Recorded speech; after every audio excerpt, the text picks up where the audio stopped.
இயேசு கிறிஸ்துவின் இனிதான நாமத்திலே இந்த காலை வேளையில் உங்கள் எல்லாரையும் நான் வாழ்த்துகிறேன். தேவனை நாம் நன்றாக இணைந்து ஆராதிக்க, ஆராதனையின் பிரசன்னத்தில் களி கூறுவதற்கு தேவன் நமக்கு கிருபை தந்ததற்காக ஆண்டவருக்கு நான் நன்றி சொல்லுகிறேன். இந்த காலை வேளையிலும் கர்த்தர் நம்மோடு கூட பேசுவாராக. வாசிக்கலாம். ரோமர் எழுதின புஸ்தகம் 8வது அதிகாரம் 32வது வசனம். ரோமர் 8:32.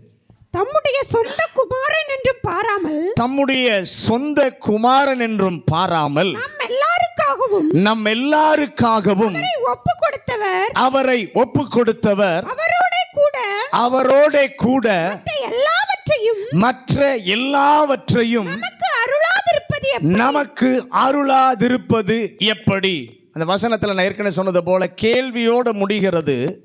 மற்ற எல்லாவற்றையும் நமக்கு அருளாதிருப்பது எப்படி? ஒவ்வொரு கேள்விக்கும் ஆண்டவர் நம்முடைய தேவன் பதில் தர விரும்புகிறவர். பக்கத்தில் பார்த்து சொல்லுங்க, நீங்க கேட்கிற ஒவ்வொரு கேள்விக்கும் நாம் சேவிக்கிற ஆண்டவர் பதில் தர விரும்புகிறவர். ஆனா ஒன்றை ஞாபகத்தில் வைக்கணும், கேள்வியை முறையாக நாம் அமைத்தால் பதிலை பார்க்க கர்த்தர் உதவி செய்வார். ஆமென். வாழ்க்கையிலே தோன்றுகிறதான, நம்முடைய வாழ்க்கையில் இருக்கிற சந்திக்க வேண்டியதான சூழ்நிலைகள், சந்திக்க வேண்டியதான சவால்கள், ஆண்டவர் அந்த பாதையில் நம்முடைய வாழ்க்கையிலே குறுக்கிடுறதான தாக்குதல்கள், இவையை மையமாக கொண்டு நம்முடைய கேள்விகள் பல நம்முடைய வாழ்க்கையில் எழும்பலாம். அந்த கேள்விகளுக்கு நமக்கு சரியான ஒரு பதில் வேண்டும் என்று சொன்னால், அவர் சொல்வது, கேள்வி எழுப்பும் சூழ்நிலையில் உனக்கு கேள்வி எழும்பும் போது நீ முதலாவது செய்ய வேண்டியது, இதற்கு முன்பு உன்னுடைய வாழ்க்கையிலே நான் செய்த ஏராளமான நன்மைகளை முதலாவது நினைத்துப்பார். கேள்வி வரும்போது உன்னுடைய வாழ்க்கையில் நான் செய்திருக்கிறேனே ஏராளமான நன்மைகளை, அந்த நன்மைகளை ஒரு விசை நீ நினைத்து பார்ப்பாய் என்று சொன்னால், கேள்வி எனது இப்படி விளங்குற மாதிரி சொல்றேன். உங்க கேள்வியை அந்த பக்கத்திலும், இதுவரைக்கும் ஆண்டவர் உங்க வாழ்க்கையில செய்ததான மகத்தான செயல்களை இந்த பக்கத்திலும் வைத்து பார்ப்பீர்கள் என்று சொன்னால், உங்கள் கேள்விகளுக்கான பதிலை என் கர்த்தர் பார்க்க வைப்பார். ஆமென். ஹல்லேலூயா. என்ன நமக்கு பதில் இதில் கிடைக்கும் என்று சொன்னால், என்னுடைய வாழ்க்கையில் இப்போ எனக்கு இருக்கிற பிரச்சனை சின்ன பிரச்சனை, ஆனால் இதுக்கு முன்னாடி இதை விட பெரிய பிரச்சனையெல்லாம் கர்த்தர் தீர்த்தாரே, இதுவரை எத்தனையோ பெரிய பெரிய சவால்களை எல்லாம் கர்த்தர் தாண்டி என்னை கடந்து வர செய்த தேவனுக்கு இந்த சின்ன பிரச்சனையை செய்ய முடியாதா? இந்த பிரச்சனைக்கு, இந்த சின்ன பிரச்சனைக்கு ஆண்டவராலே தீர்வு தர முடியாதா என்ற ஒரு விசுவாசத்தை கர்த்தர் உங்களுக்குள்ளே வைப்பார். அல்லேலூயா. நம்முடைய ஆண்டவர் கொடுக்கிறவர். எப்படி கொடுக்கிறார்? போன வாரத்தில் பார்த்தோம். எப்படி கொடுக்கிறார்? 3 வழிகளிலே கொடுக்கிறார். 1, ஒப்பு கொடுப்பார். 2வது கொடுப்பார். 3வது அருளுவார். பக்கத்தில் பார்த்து சொல்லுங்க, ஒப்பு கொடுப்பார், கொடுப்பார், அருளுவார். அல்லேலூயா. அந்த வசனத்தில் சொல்லி இருக்கிறது, கேள்விகளுக்கான பதிலையோ அல்லது தேவைக்கான பரிகாரத்தையோ சவாலுக்கான தீர்வையோ என் ஆண்டவர் கொடுக்க விரும்பும் போது ஒரு முறையை என் ஆண்டவர் கையாளுகிறார். சொல்லுங்க, உங்க கேள்விக்கு, உங்க பிரச்சனைக்கு, உங்க தீர்வு கிடைக்கணும்னா, சவாலுக்கு தீர்வு கிடைக்கணும்னா, ஆண்டவர் கொடுக்கும்போது ஒரு முறையை என்ன பண்ணுகிறார்? கையாளுகிறார். அந்த முறையை விட்டு விட்டு மீறி என் ஆண்டவர் செய்ய மாட்டார். சொல்லுங்க, அவர் வைத்திருக்கிற முறையை விட்டு விட்டு மீறி அவர் செய்ய மாட்டார். அந்த முறை என்ன? ரோமர் 8:32 வாசிங்க. இப்போ ரோமர் 8:32. தம்முடைய சொந்த குமாரன் என்றும் பாராமல், தம்முடைய சொந்த குமாரன் என்றும் பாராமல், நம் எல்லாருக்காகவும் அவரை ஒப்பு கொடுத்தவர், நம் எல்லாருக்காகவும் அவரை ஒப்பு கொடுத்தவர், அவரோடே கூட மற்ற எல்லாவற்றையும் நமக்கு அருளாதிருப்பது எப்படி? அருளுகிற முறைகளிலே ஒன்று கூட. பக்கத்தில் பார்த்து சொல்லுங்க, கூட. அவரோடு கூட. அவரையும் சேர்த்து தான் எல்லாத்துக்கும் தருவார். பக்கத்தில் பார்த்து சொல்லுங்க, உங்களுக்கு பதில் கொடுக்கும்போது இயேசுவையும் சேர்த்து தான் உங்களுக்கு தருவார். அதுதான் அவர் கொடுக்கிற முறை, கையாளுகிற ஒரு முறை. நல்லா கவனிங்க. நமக்கு தேவையானதை, நாம் ஏங்குகிற காரியத்தை, நாம் பெற்றுக்கொள்ள அவசியமானதை கர்த்தர் நமக்கு தர விரும்பும் போது அவரோடு கூட சேர்த்து தான் கொடுப்பேன்னு சொல்றார். உபாகமம் 28வது அதிகாரத்தை வாசிக்காத ஒரு நபரும் இங்கே இருக்க மாட்டீங்கன்னு நான் விசுவாசிக்கிறேன், நான் நம்புகிறேன். எல்லாருமே 28வது அதிகாரத்தை, உபாகம் 28வது அதிகாரத்தில் வாசிக்கிறோம். அங்கே பார்க்கும்போது அநேக வாக்குத்தத்தங்களை ஆண்டவர் இஸ்ரவேலுக்கு கொடுத்திருக்கிறார். அத்தனை ஆசீர்வாதங்களையும் கர்த்தர் கொடுக்கும்போது, அத்தனையும் கொடுக்கும்போது ஒரு நிபந்தனையோடு கர்த்தர் இணைத்தே அந்த வாக்குத்தத்தங்களை கர்த்தர் கொடுக்கிறார். அல்லேலூயா. ஆசீர்வாத கட்டளையை விட்டுட்டு ஆசீர்வாதத்தை மட்டும் கர்த்தர் தரமாட்டார். பக்கத்தில் பார்த்து சொல்லுங்க, ஆசீர்வாதத்தை கூட வைத்திருக்கிற கட்டளையை விட்டு விட்டு ஆசீர்வாதத்தை மட்டும் கர்த்தர் தரமாட்டார். ஒரு கட்டளையோட சேர்த்தே தான் என் ஆண்டவர் கொடுப்பார். அதே போல எல்லா கேள்விக்கும் நம்முடைய வாழ்க்கையில் என்ன தேவை, என்ன எதிர்பார்ப்பு வந்தாலும் என் தேவனிடத்தில் அதற்குரிய பதில் உண்டு. அந்த பதிலை கண்டுபிடிப்பதற்கு வழியை இயேசு அல்லாமல் தேவன் அதை கொடுப்பது இல்லை. ஆமென். நல்ல கவனிங்க. ஆண்டவர் அவர் பிள்ளைகளுக்கு 3 1 வைத்தார். கொடுப்பார். கேட்ட உடனே சும்மா தரமாட்டார். தேவன் கொடுக்கிற அம்சங்களிலே 3 விதமான அம்சங்கள் உண்டு. தேவன் கொடுக்கிற அம்சங்களிலே 3 விதமான அம்சங்கள் உண்டு. அதை வைத்துத்தான் என் ஆண்டவர் கொடுப்பார். இன்னைக்கு அதை தான் நம்ம என்ன பண்ண போகிறோம், பார்க்க போகிறோம். தேவன் கொடுக்கிற பதிலுக்கு தேவன் தரும்போது விளங்கிக் கொள்ள இந்த செய்தி கொஞ்சம் கஷ்டமாக தான் இருக்கும். ஆனாலும் இந்த காலை வேளையில் தேவ ஆவியானவருடைய உதவியோடு கூட இந்த காலை வேளை இந்த வார்த்தையை பெற்றுக்கொள்ள, கவனிக்க கர்த்தர் நமக்கு எல்லாருக்கும் கிருபை தருவாராக, புரிந்து கொள்ள செய்வாராக. அதனோடு கூட இணைக்கப்பட்டுள்ளதை நீங்களும் நானும் பல நேரங்களிலே புரிந்து கொள்வதில்லை. ஆமென். இப்போ முதலாவது ஆண்டவர் கொடுக்கிற விதங்களிலே முதலாவது விதம், இயேசுவை இணைத்து தான் தருவார். என்னது? ஆண்டவர் கொடுக்கிற விதத்திலே முதல் அம்சம் இயேசுவோடு இணைத்து தான் தருவார். ஆண்டவர் இணைத்து கொடுக்கிற முதலாவது காரியம் அதுதான். நல்ல கவனிங்க. இயேசு வேண்டாம் என்று சொன்னால் பதில் நமக்கு கிடையாது. பக்கத்தில் கை கொடு சொல்லுங்க, இயேசு வேணாம் அப்படின்னு சொன்னால் பதில் இல்லை.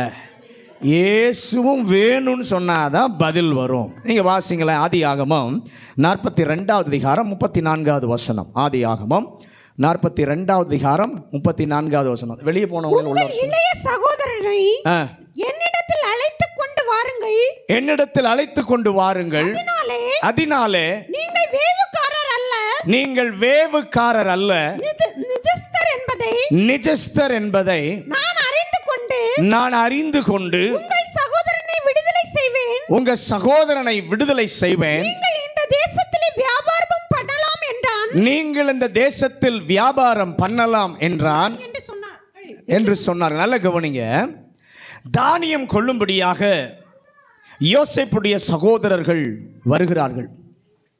சகோதரர்களை யோசேப்பு கண்டு கொண்டான். ஆனால் சகோதரர்களுக்கு யோசேப்பை என்ன பண்ண முடியல, கண்டு கொள்ள முடியவில்லை.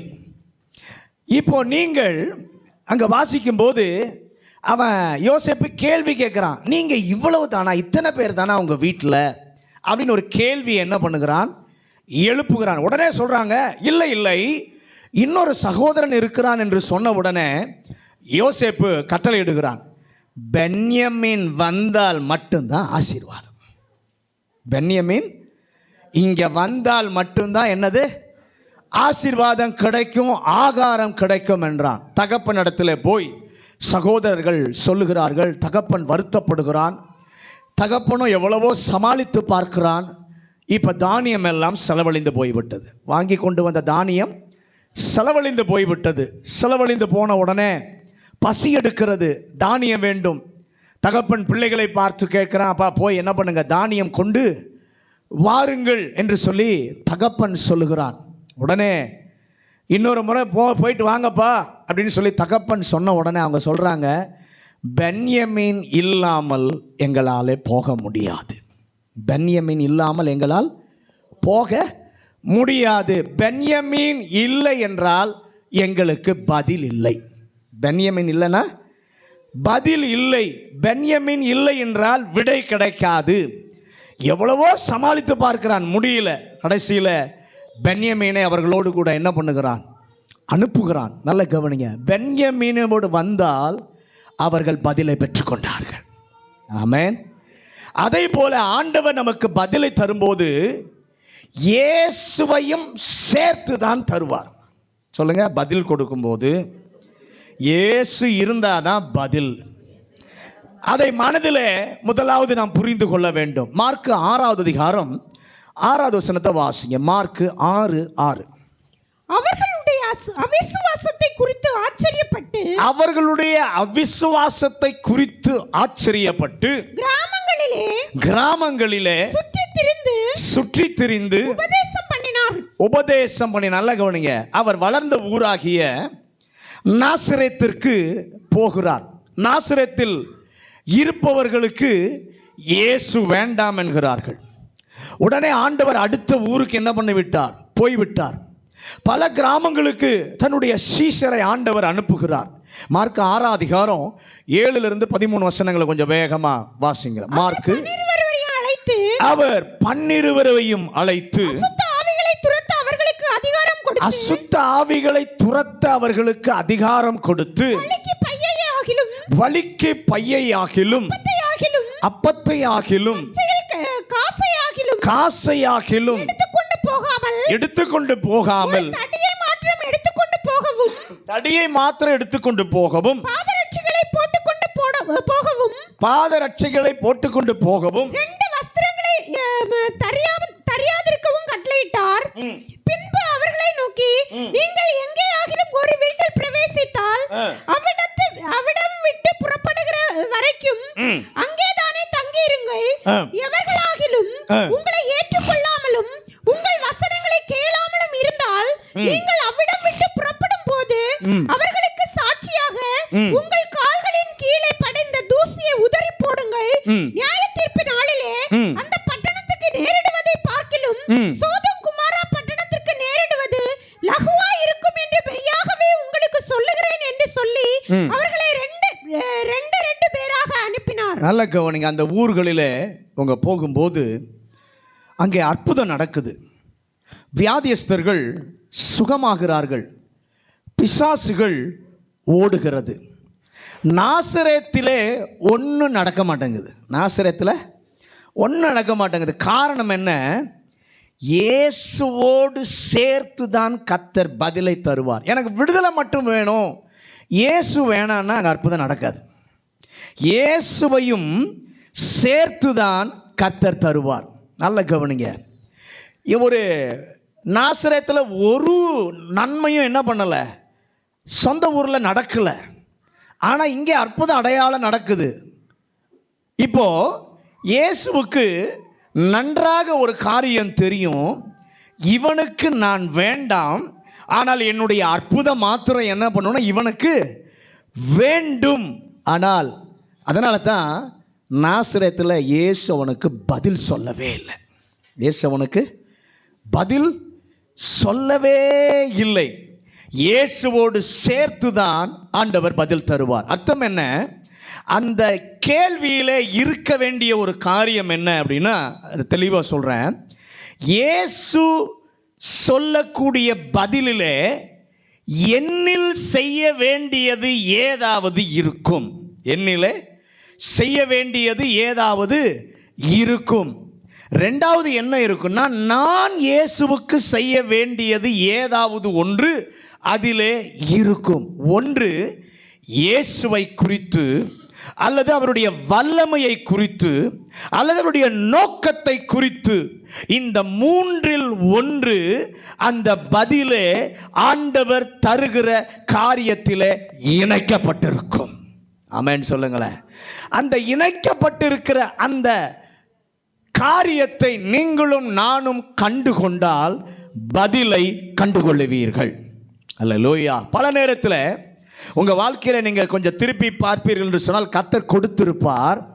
ஆனால் வராததற்கு காரணம் ஆண்டவர் ஏதோடு அதை இணைத்திருக்கிறார் என்று சொன்னால் அந்த இணைத்திருக்கிற காரியத்தை நம்மாலே பார்க்க முடியவில்லை. அதனால தான் நம்முடைய ஜெபங்களுக்கு என்ன பண்ணலை, பதில் வரவில்லை. ஆனால் ஏதோடு ஆண்டவர் இணைத்திருக்கிறார் என்பதை நாம் பார்ப்போமானால் நாம் பதிலை கண்டுகொள்வோம். ரோமர் 6வது அதிகாரம் 4-8 வசனங்களையும் இன்னொருத்தர் கொலோசையர் 2வது அதிகாரம் 12வது வசனத்தையும் வாசிக்க கேட்கலாம். ரோமர் 6வது அதிகாரம் 4 முதல் 8 வசனங்களும் கொலோசையர் 2:12. மேலும் பிதாவின் மகிமையினாலே கிறிஸ்து மரித்தோரிலிருந்து எழுப்பப்பட்டது போல நாமும் புதிதான ஜீவனுள்ளவர்களாய் நடந்து கொள்ளும்படிக்கு அவருடைய மரணத்துக்கு உள்ளாக்கும் ஞான ஸ்நானத்தினாலே கிறிஸ்துவுடனே கூட அடக்கம் பண்ணப்பட்டோம். ஆதலால் அவருடைய மரணத்தின் சாயலில் நாம் இணைக்கப்பட்டவர்களானால்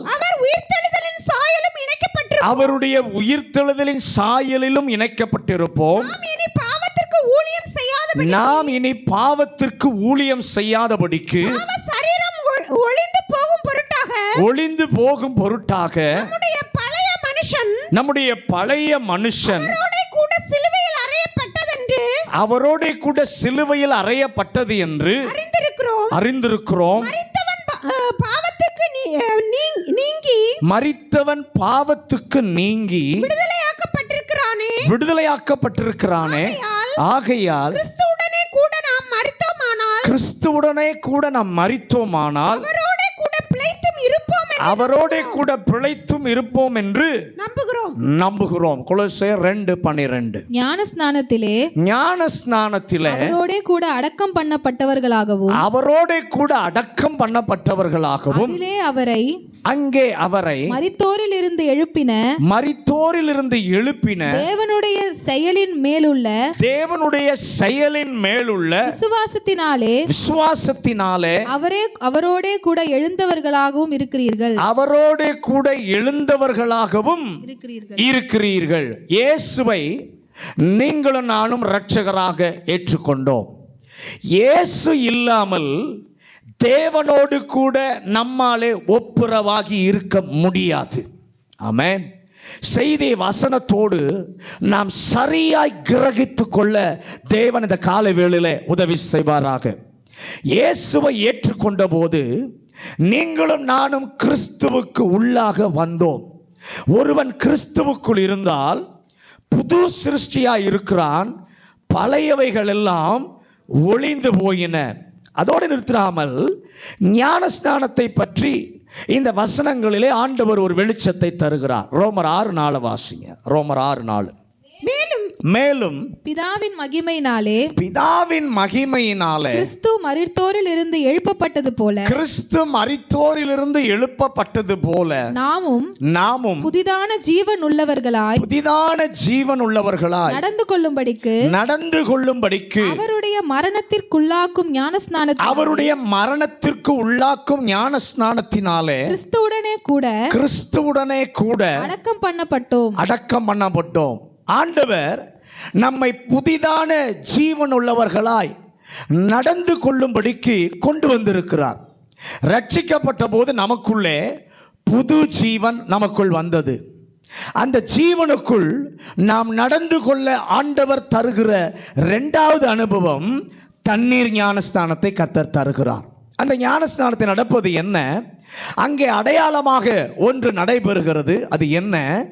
ஞானஸ்நானம் பண்ணப்பட்டவர்கள் கிறிஸ்துவுடனே கூட அடக்கம் பண்ணப்பட்டு கிறிஸ்துவுடனே கூட உயிர் தெழுகிறோம். அதற்தான் கர்த்தர் நமக்கு செய்கிற முதலாவது அடையாளம்.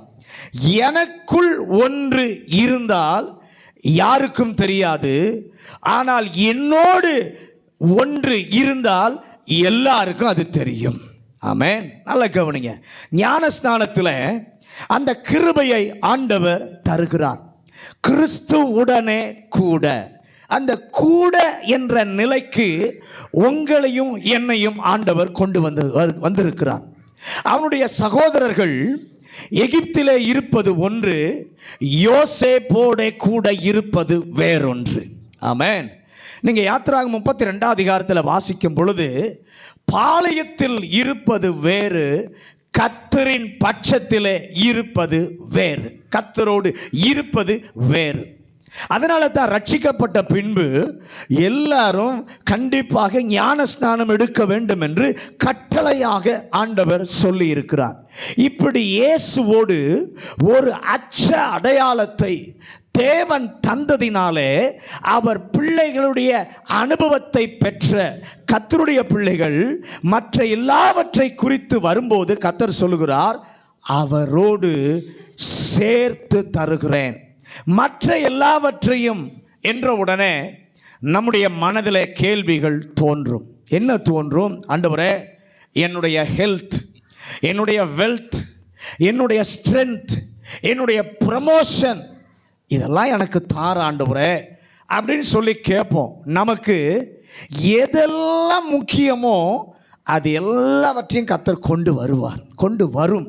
ஆனால் மற்ற எல்லாவற்றையும் என்று சொல்லும்போது தேவன் அதை வித்தியாசமாக ஒரு பெயரை ஆண்டவர் கொடுக்கிறார். மற்ற எல்லாவற்றையும் என்று சொல்லும்போது அதற்கு உள்ளே எல்லாமே இருக்கு. பக்கத்தில் சொல்லுங்க, மற்ற எல்லாவற்றையும் என்று சொல்லும்போது அதற்கு உள்ளே எல்லாவற்றையும் ஆண்டவர் அடக்கி வைத்திருக்கிறார். ஆமென். நல்ல கவனிங்க. வித்தியாசமாக ஆண்டவர் பெயர் கொடுக்கிறார். இன்று எனக்கு தருகிற எல்லாவற்றையும் இயேசுவோடு நீர் சேர்த்து தருகிறீர் என்பதை நான் புரிந்து கொள்ள கர்த்தர் உதவி செய்வாராக. இயேசுவோடு கூட சேர்த்து ஆண்டவர் எதை தருகிறார்? 4 காரியங்கள் இருக்கு. டைம் இருக்கிற வரைக்கும் நான் பேசுகிறேன். இயேசுவோடு ஆண்டவர் இணைத்து தருகிற காரியங்கள். அப்போஸ்தலர் நடபடிகள் 3ஆம் அதிகாரம் 26வது வசனம். அப்போஸ்தலர் நடபடிகள் 3ஆம் அதிகாரம் 26வது வசனம். அவர் உங்கள் எல்லாரையும் உங்கள் பொல்லாங்குகளிலிருந்து விலக்கி உங்களை ஆசீர்வதிக்கும்படி தேவன் தம்முடைய பிள்ளையாகிய இயேசுவை எழுப்பி அவரை அனுப்பினார் என்றான். நல்ல கவனிங்க. முதலாவது இயேசுவோடு இணைத்து தருகிறது எதுனா ஆசீர்வாதம். ஆசீர்வாதத்தை இயேசுவோடு, எந்த ஆசீர்வாதமாக இருந்தாலும் அந்த ஆசீர்வாதத்தை இயேசுவோடு இணைத்து தான் கர்த்தர் தருகிறார். பக்கத்தில் பார்த்து ஆமென்னு சொல்லுங்களேன். ஒரு காரியம் பேதுரு பிரசங்கம் பண்ணுகிறான். நல்ல கவனிங்க. அவர் பிள்ளையாகிய இயேசுவை எழுப்பி முதலாவது உங்களிடத்திற்கு அனுப்பினார். ஏன்? உங்களை ஆசீர்வதிக்கும்படி. உங்களை ஆசீர்வதிக்கும்படி. கொஞ்சம் கஷ்டம், ஆனாலும் இந்த காலை வேளை புரிவதற்கு தேவன் நமக்கு கிருபை தருவாராக. ஆண்டவர் அவர் பிள்ளைகளுக்கு கொடுக்க விரும்புகிற மற்ற எல்லாவற்றிலும் இருக்கிற முதல் காரியம் ஆசீர்வாதங்கள். ஆசீர்வாதம் வரும்படி, அது ஆசீர்வாதத்தை விரும்பாத, கேட்காத ஒரு ஆள் இங்கே இருக்க மாட்டீங்கன்னு நினைக்கிறேன். அப்படி யாராவது இருந்தால் கை உயர்த்துங்க. உங்களுக்காக நான் ஆண்டவருக்கு நன்றி சொல்லுகிறேன். எல்லாருமே ஜெபத்தில் என்ன கேட்போம்? என்னை ஆசீர்வதியும், என் குடும்பத்தை ஆசீர்வதியும், என் எல்லையை ஆசீர்வதியும். அப்படி எல்லா ஆசீர்வாதத்தை நாம் என்ன பண்ணுவோம்? கேட்போம். அதற்காக ஜெபிக்காத யாருமே இருக்க முடியாது. நல்ல கவனிங்க. ஆனால் ஆண்டவர் அந்த ஆசீர்வாதத்தை கொடுக்கும்போது ஆசீர்வாதத்தை அல்ல, இயேசுவோடு கொடுக்கிறார். ஆமென். அதற்காகவே இயேசுவை உயிரோடு கூட எழுப்பினார். தம்முடைய பிள்ளையை எழுப்பி உங்களிடத்திற்கு ஆண்டவர் அனுப்பியதனுடைய காரணம் உங்களை ஆசீர்வதிக்கும்படி. யாக்கோபு தன் பிள்ளைகள் 12 பேரை ஆசீர்வதிக்கிறார். ஆதிகாகம் 49 அதிகாரத்தில் நீங்கள் பார்க்கும் பொழுது ஒவ்வொருவருக்கும் நிகரற்ற ஆசீர்வாதங்கள். யோசேப்புடைய ஆசீர்வாதம் வாசிப்பதற்கு மிகவும் நன்றாக இருக்கிறது, மற்ற எல்லாரை விட அதிகமாக இருக்கிறது. அதிலே ஒருவனுக்கு கொடுத்த ஆசீர்வாதம் மற்ற எல்லா ஆசீர்வாதங்களை விட மேன்மையானது. யூதாவை பற்றி சொன்ன ஆசீர்வாதம் தனித்தன்மை வாய்ந்தது. யூதாவை பற்றி சொன்ன ஆசீர்வாதம் தனித்தன்மை வாய்ந்தது. ஏனென்றால் மற்ற எல்லாருக்கும் எல்லையை ஆசீர்வதிப்பேன், கடாட்சிப்பேன், ஆசீர்வதிப்பேன் என்றார். யூதாவுக்கு மட்டும் வாக்குத்தத்தத்தில் மட்டும்தான் இயேசு இருந்தார், வேற யாருக்கும் அதை சொல்லப்படவில்லை. அல்லேலூயா. யூதாவுக்கு தான் சொன்னார், சமாதான கர்த்தர் அங்கிருந்து வருவார். ஆமென். நியாயப்பிரமாணிகன் அங்கே இருந்து தோன்றுவார். ஜனங்கள் அவரிடத்தில் சேர்வார்கள். யூதாவுக்கு கொடுத்த ஆசீர்வாதத்தில் தான் இயேசு இருந்தார். பீலேயாம் ஆசீர்வதிக்கிறான். என்னாகமம் 24 அதிகாரம் 17 வசனத்தை வாசிங்க. என்னாகமம் 24:17. அவரை காண்பேன், அவரை காண்பேன், இப்பொழுது அல்ல, அவரை தரிசிப்பேன், சமீபமாய் அல்ல. ஒரு நட்சத்திரம் யாக்கோபிலிருந்து உதிக்கும், ஒரு நட்சத்திரம் யாக்கோபிலிருந்து உதிக்கும், ஒரு செங்கோல் இஸ்ரவேலிலிருந்து எழும்பும், ஒரு செங்கோல் இஸ்ரவேலிலிருந்து எழும்பும். அது மோவாபின் எல்லைகளை நொறுக்கி, அது மோவாபின் எல்லைகளை நொறுக்கி சேத் புத்திரர் எல்லாரையும் நிர்மூலமாக்கும். சேத் புத்திரர் எல்லாரையும் நிர்மூலமாக்கும். இஸ்ரவேலுக்கு கொடுத்த ஆசீர்வாதம் மற்ற எல்லா தேசங்களுக்கு கொடுத்ததை விட வித்தியாசமானது. ஏன் வித்தியாசமானது என்றால், இஸ்ரவேலுடைய ஆசீர்வாதத்தில் மேசியா இருந்தார். அல்லேலூயா. ஒரு செங்கோல் எழும்பும், ஒரு நட்சத்திரம் இஸ்ரவேலிலிருந்து உதிக்கும். தேவன் உலகத்தில் செய்ய ஆரம்பித்த ஒன்றிலும் முக்கியமான எல்லாவற்றிலும் இயேசுவை வைத்து தான் கர்த்தர் செய்தார். ஆமென். ஆதாம் ஏவாளுக்கு உடையை கொடுக்க வேண்டும், ஒரு மிருகத்தை அடித்தார். அவர்களுக்கு தெரியாது, வேதத்திலே படிக்கிற நமக்கு தெரிகிறது, இயேசு அதிலே வைத்தார். ஆமென். 430 ஆண்டுகளுக்கு பின்பு வெளியே அவர்களை என்ன பண்ண வேண்டும்? கொண்டு வர வேண்டும். வருவதற்கு முன்பு பஸ்கா ஆட்டுக்குட்டியை அடிக்க சொன்னார். இயேசுவை அதிலே கர்த்தர் வைத்தார். கசந்த தண்ணீரை மரக்கிளையை வெட்டி போட்டு அதை போடு மதுரமாகும், மதுரமாக்க மோசேக்கு நடத்தினார். அதிலே இயேசுவை வைத்தார். அல்லேலூயா. அப்ப ஆண்டவர் தருகிற ஆசீர்வாதம் எல்லாவற்றிலும் இயேசுவை சேர்த்தே தான் கூட கொடுக்கிறார். எபேசியர் 1 அதிகாரம் 3 வசனத்தை வாசிங்க. எபேசியர் 1:3. நம்முடைய கர்த்தராகிய இயேசு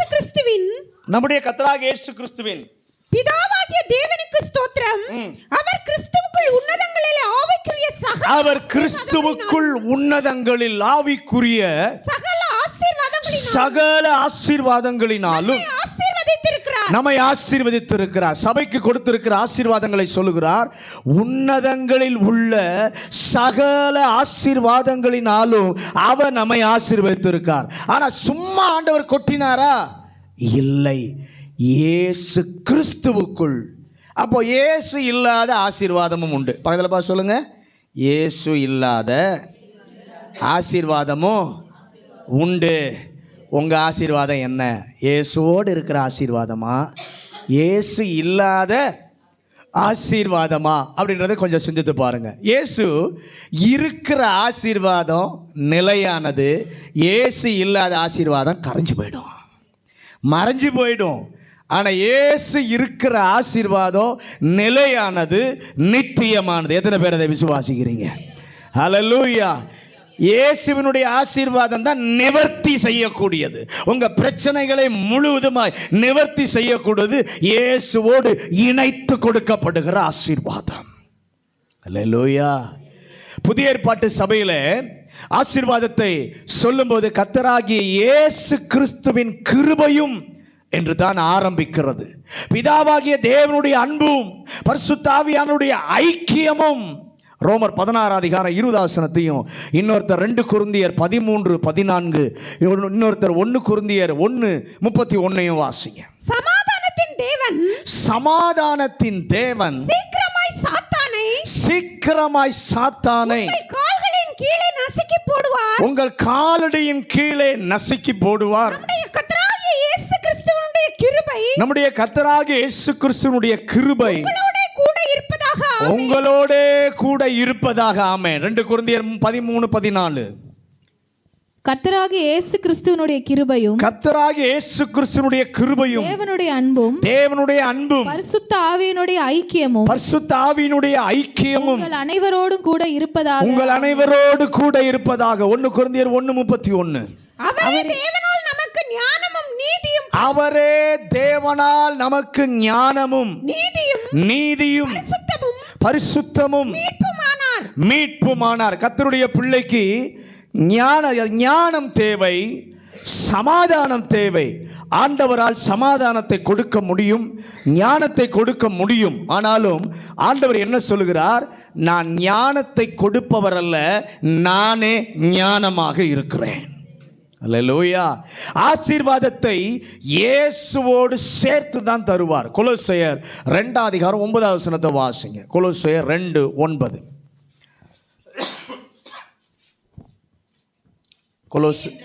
ஏனென்றால்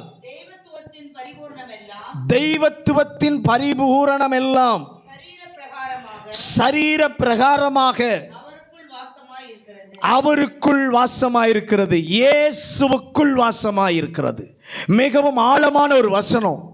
தேவனில் இருக்கிற ஆசீர்வாதங்கள், மேன்மைகள் அத்தனைக்கும் பரிபூரணமானதும் சரீர பிரகாரமாக இயேசுவுக்குள் இருக்கிறது. அதனால்தான் ஆசீர்வாதங்களை இயேசுவோடு இணைத்து தருகிறார். ஆகவே ஒரு ஆசீர்வாதம் வரும்போது ஆசீர்வாதத்தை அவரிடம் கேட்டால் இயேசுவை குறித்து, அவருடைய வல்லமையை குறித்து, அவர் நோக்கத்தை குறித்து, இந்த ஆசீர்வாதத்தில் என்ன இருக்கிறது, அது எனக்கு என்ன செய்யும், நான் அதற்கு என்ன செய்ய வேண்டும் என்பதை யோசித்து பார்க்க எங்களுக்கு ஒரு கிருபையை கர்த்தர் தருவீராக.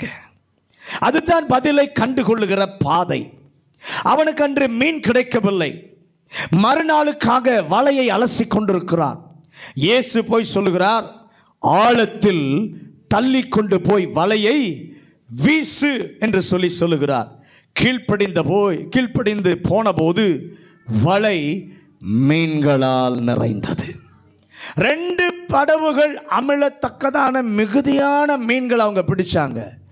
பேதுருடைய பிரச்சனையை தீர்ப்பதற்காக ஆண்டவர் மீனை கொடுக்கல. பக்கத்தில் பார்த்து சொல்லுங்க, பேதுருடைய பிரச்சனையை தீர்ப்பதற்காக மீனை ஆண்டவர் கொடுக்கல. அவன் மீனையும் படகையும் விட்டுட்டு போயிட்டான். மார்க்கெட்டுக்கு கூட அவன் போகலைங்க. பிடிச்ச மீனை விற்கிறதுக்கு மார்க்கெட்டுக்கு கூட என்ன பண்ணலை, அவன் போகலை. அந்த ஆசீர்வாதத்தை ஏன் ஆண்டவர் செய்தார் தெரியுமா? முடிவில் சொல்லுகிறார், என்னை பின்பற்றி வா. 2 படகு மீனை கொடுத்துட்டு என்ன சொல்றாரு? என்னை பின்பற்றி வா. அவருடைய நோக்கத்தை நிறைவேற்ற எல்லா ஆசீர்வாதங்களையும் இயேசுவோடு இணைத்து சேர்த்து கர்த்தர் தருகிறார். ஆமென். 2வது இயேசுவோடு கூட தருகிற காரியம் என்ன? 2 கொரிந்தியர் 1:20. எங்களாலும் தேவனுக்கு மகிமை உண்டாகும்படி தேவனுடைய வாக்குத்தத்தங்கள் எல்லாம் இயேசு கிறிஸ்துவுக்குள் ஆம் என்றும் அவருக்குள் இருக்கிறதே. நல்ல கவனிங்க. முதலாவது ஆசீர்வாதத்தை இயேசுவோடு இணைத்து தருகிறார். 2வது வாக்குத்தத்தங்களை இயேசுவோடு இணைத்தே கர்த்தர் தருகிறார். ஆமென். அங்க வசனம் சொல்லுது, வாக்குத்தத்தங்கள் எல்லாம் கிறிஸ்துவுக்குள் ஆம் என்றும் ஆமென் என்றும் இருக்கிறது. எனக்கு ஒரு வேலை, எனக்கு ஒரு தேவை, எனக்கு இது தேவை, எனக்கு அது தேவை என்று நாம் லிஸ்ட் போட்டிருப்போம். நாம் எல்லாரும் லிஸ்ட் போட்டிருப்போம். ஆண்டவர் அதற்கு பதில் என்ன கொடுப்பார் என்று சொன்னால் ஒரு பிராமிஸ் கர்த்தர் தருவார். பக்கத்தில் பார்த்து சொல்லுங்க. நாம் இது வேணும் அது வேணும்னு சொல்லி கேட்கும்போது ஆண்டவர் கொடுக்கிற பதில் ஒரு வாக்குத்தத்தம், ஒரு பிராமிஸை கர்த்தர் என்ன பண்ணுவார்? கொடுப்பார். உன் வேண்டுதல் கேட்கப்பட்டது, உன் வேண்டுதல் கேட்கப்பட்டது. முதலாவது ஆசீர்வாதத்தை கொடுக்கிறார், இயேசுவை இணைத்து. இரண்டாவது, இயேசுவை இணைத்து வாக்குத்தத்தங்களை கர்த்தர் என்ன பண்ணுகிறார்? கொடுக்கிறார். அந்த வசனம் மிக தெளிவாய் சொல்லுகிறது, என்ன வாக்குத்தத்தங்கள் ஆனாலும் கிறிஸ்துவுக்குள் தான் ஆம் என்றும் ஆமேன் என்றும். இயேசு இல்லாமல் அந்த வாக்குத்தத்தம் நிறைவேறாது. நம்ம வாக்குத்தத்தை பெற்றோன்னா ஆமே நடந்துருச்சுன்னு நினைக்கிறோம். ஆமேன் நடந்துருச்சு, உடனே கிடைச்சிருச்சு அப்படின்னு நம்ம நினைக்கிறோம். நல்ல கவனிங்க, இயேசுவுக்கு இடம் கொடுக்காமல் அந்த வாக்குத்தத்தங்கள் உங்க வாழ்க்கையில நிறைவேறாது. வாக்குத்தத்தங்கள் இயேசுவோடு தான் இணைக்கப்பட்டிருக்கிறது. பக்கத்தில் கை கொடுத்து சொல்லுங்க, வாக்குத்தத்தங்கள் எல்லாம் இயேசுவோடு தான் இணைக்கப்பட்டிருக்கிறது. நமக்கு வாக்குத்தத்தம் கிடைத்த உடனே நம்ம என்ன சொல்றோம்னா, ஆண்டவர் என்னுடைய கூப்பிடுதலுக்கு பதில் கொடுத்துட்டார், ஆன்சர் கொடுத்துட்டார். அப்படிதான் நம்ம நினைக்கிறோம். நிறைய நேரத்தில் பிராமிஸ் கிடைத்த உடனே அண்டர்லைனும் பண்ணி வச்சிருவோம். வேதாகமத்தில் 10க்கு என்ன பண்ணுவோம்? அண்டர்லைனும் என்ன பண்ணிடுவோம்? பண்ணி வச்சிருவோம். ஆனால் ஆண்டவர் என்ன சொல்கிறார்? இயேசுவை அந்த வசனத்தில் பார். இயேசுவை அந்த வசனத்தில் உனக்கு கொடுத்தாரு வாக்குத்தத்தம், உனக்கு கொடுத்தாரு பிராமிஸ், அதிலே இயேசுவை நீ பார். அவருடைய நோக்கம், அவருடைய வல்லமை என்ன என்பதை அந்த வசனத்தில் பார். கலாத்தியர் 3ஆம் அதிகாரம் 23வது வசனம். கலாத்தியர் 3:23. ஆதலால் விசுவாசம் வருகிறதற்கு முன்னே, விசுவாசம் வருகிறதற்கு முன்னே வெளிப்பட போகிற விசுவாசத்திற்கு ஏதுவாக, வெளிப்பட போகிற விசுவாசத்திற்கு ஏதுவாக நாம் அடைக்கப்பட்டவர்களாய் நியாய பிரமாணத்தின் கீழ் காவல் பண்ணப்பட்டிருந்தோம். என்ன சொல்லுகிறார்? கிறிஸ்துவை பற்றும் விசுவாசத்தினால் வாக்குத்தத்தம் பலிக்கும். சும்மா வாக்குத்தத்தம் பலிக்காது, கிறிஸ்துவை பற்றி கொள்ளுகிற விசுவாசத்தினால் பலிக்கிற வாக்குத்தத்தம். வாக்குத்தத்தம் நிறைவேற வேண்டுமானால் இயேசுவில் வைக்கிற விசுவாசத்தினாலே அந்த வாக்குத்தத்தம் பலிக்கும். அதனால தான் எந்த வாக்குத்தத்தத்தையும் இயேசுவோடு இணைத்தே தருகிறார். ஆதியாகமம் 12வது அதிகாரம் 3வது வசனத்தை வாசிங்க. ஆதியாகமம், உன்னை ஆசீர்வதிக்கிறவனை ஆசீர்வதிப்பேன், உன்னை சபிக்கிறவனை சபிப்பேன், பூமியில் உள்ள வம்சங்கள் எல்லாம் உனக்குள் ஆசீர்வதிக்கப்படும். இந்த வசனத்துல உனக்குள் பூமியின் வம்சங்கள் எல்லாம் ஆசீர்வதிக்கப்படும். ஆபிரகாமுக்கு தெரியாது. ஆனா கலாத்தியர் 3ஆம் அதிகாரம் 16வது வசனத்துக்கு வரும்போது வாசிங்க. கலாத்தியர் 3ஆம் அதிகாரம் 16வது வசனம். ஆபிரகாமுக்கும் அவனுடைய சந்ததிக்கும் வாக்குத்தத்தங்கள் பண்ணப்பட்டன, சந்ததிகளுக்கு என்று அநேகரை குறித்து சொல்லாமல் உன் சந்ததிக்கு என்று ஒருவனை குறித்து சொல்லி இருக்கிறார். அந்த சந்ததி, அல்லேலூயா. அன்றைக்கு ஆபிரகாமுக்கு தெரியாது, ஆனா இன்றைக்கு வேதத்தை வாசிக்கிறதான நமக்கு தெரிகிறது. அந்த சந்ததி இயேசுவை குறிக்கிறது. கர்த்தர் ஆபிரகாமே உனக்கு ஒரு வாக்குத்தத்தம் கொடுத்த போது இயேசுவை இணைத்து வைத்தே கொடுத்தார். ஆபிரகாம் அந்த சந்ததி யார் என்பதை கண்டுகொண்டான். ஈசாக்கை மட்டுமல்ல, அவன் கடைசியில் தான் ஆபிரகாம், என் நாளை பார்க்க ஆசையாயிருந்தேன், கண்டு மகிழ்ந்தான் என்று சொல்லி சொல்லுகிறார். யோவேலினாலே ஒரு வாக்குத்தத்தம் கொடுக்கப்பட்டது. இயேசு அந்த வாக்குத்தத்தத்தை சீஷருக்கு எடுத்து சொன்னார். இந்த வாக்குத்தத்தம் நிறைவேறுகிற வரைக்கும் எருசலேமிலே காத்திருங்கள்.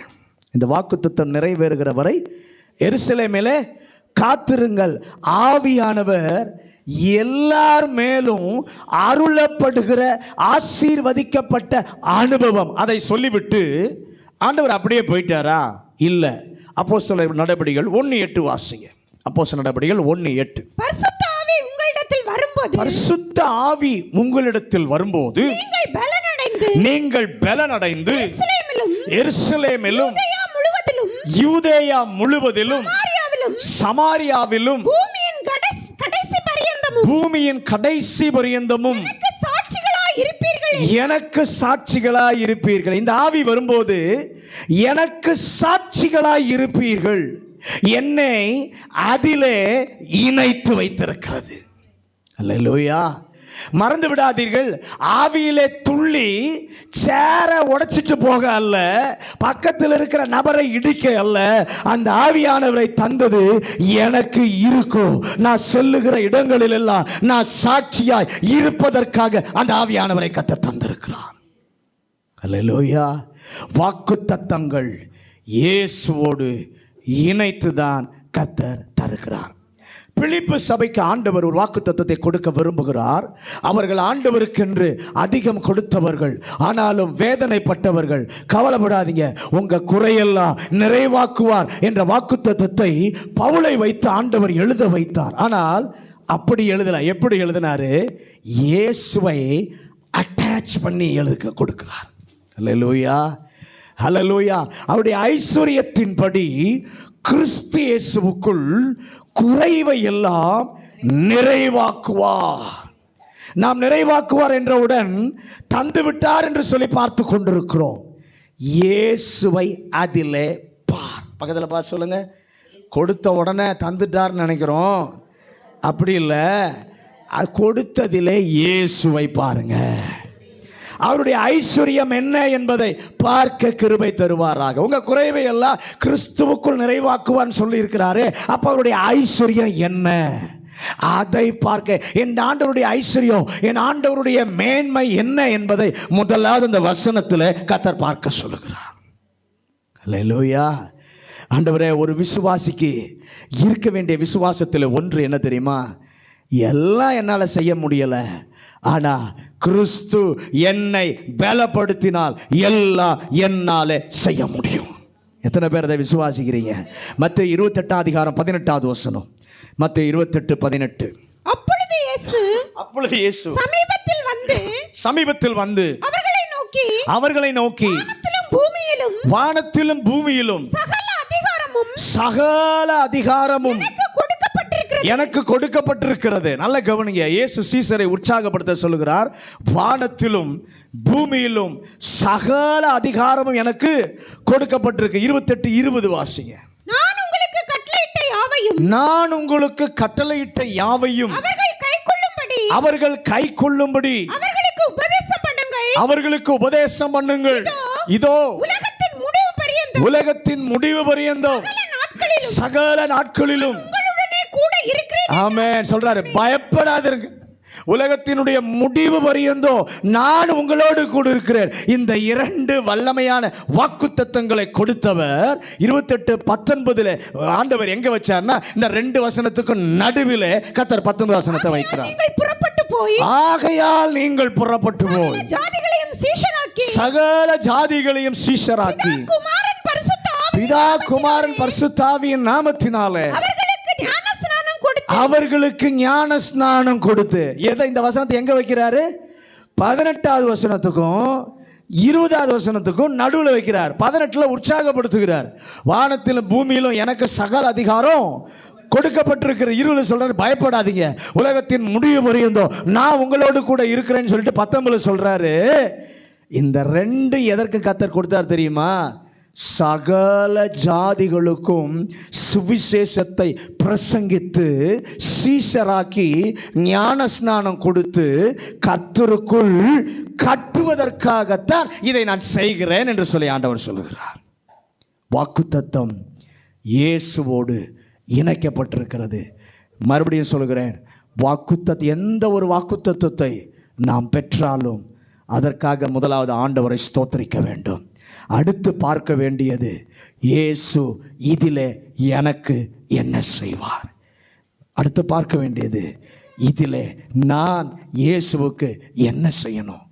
இதை மூன்றையும் நீங்கள் செய்வீர்களானால் இயேசுவோடு தருகிற ஆசீர்வாதம், இயேசுவோடு தருகிற வாக்குத்தத்தம் உங்களுக்கு உரியதாக இருக்கும், நிலையானதாக இருக்கும், நிரந்தரமானதாக இருக்கும். முதல் காரியத்தில் 2 குறிப்பு தான் பேசியிருக்கேன். டைம் ஆயிடுச்சு. மீதி மாலை ஆராதனையில் தொடர்கிறேன். எல்லோரும் முழங்காற்படியிட்டு தலைகளை தாழ்த்தி ஆண்டவரை பார்ப்போம். ஆண்டவர் நம்மை ரொம்ப நேசித்திருக்கிறார். ஆகவே அந்த வருஷ கடைசியில் இந்த வார்த்தையை கர்த்தர் நமக்கு கொடுத்திருக்கிறார். அவர் கொடுக்கிறவர். அவர் கொடுக்கிற விதத்தில் அம்சங்கள் 3. அதில் முதலாவது, இயேசுவோடு கூட தான் தருகிறார். இயேசுவோடு கூட சேர்த்து தருகிற 2 காரியங்கள் இந்த காலைவேளை கர்த்தர் நம்மோடு கூட பேசியிருக்கிறார். 1, ஆசீர்வாதங்கள் எல்லாம் இயேசுவோடு கூட தான் கொடுக்கப்படும். 2வது, வாக்குத்தத்தங்கள் எல்லாம் இயேசுவோடு தான் தருகிறார். கிறிஸ்துவுக்குள் வாக்குத்தத்தங்கள் எல்லாம் ஆம் என்றும் ஆமேன் என்றும் இருக்கிறது.